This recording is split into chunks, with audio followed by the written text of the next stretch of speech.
প্রধানমন্ত্রী শেখ হাসিনা কি সত্যিই পদত্যাগ করেছেন? আর ইতিমধ্যে যেই পদত্যাগপত্র প্রকাশিত হয়েছে সেটা কি ভুয়া?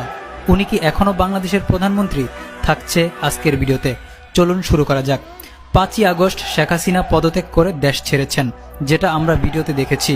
এমনকি সেনাবাহিনীর প্রধান জেনারেল ওয়াকারুজ্জামান ও রাষ্ট্রপতি শাহাবুদ্দিন সহ অনেক সাংবাদিকরাও বলেছেন শেখ হাসিনা পদত্যাগ করেই দেশ ছেড়েছেন।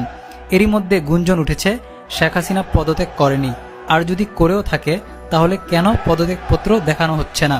এরই মধ্যে শেখ হাসিনার পদত্যাগপত্র প্রকাশ করেছেন বিভিন্ন গণমাধ্যম, যেটা দেখার পর অনেকেই ভুল ধরছেন। যেমন বাংলা তারিখ ঠিক নেই, এমনকি দাড়ি কমাও ঠিক নেই, যেটা কোনো গুরুত্বপূর্ণ বিষয় নয়। অন্যথায় গণ অভ্যুত্থানের পর যে কোনো দেশের সরকার পরবর্তীতে নিজেকে বৈধ সরকার দাবি করতে পারে না, যেমনটা সাদ্দাম হোসেন, লিবিয়ার গাদ্দাফি ও মিশরের হোসনি মোবারকের বেলায় যা হয়েছে।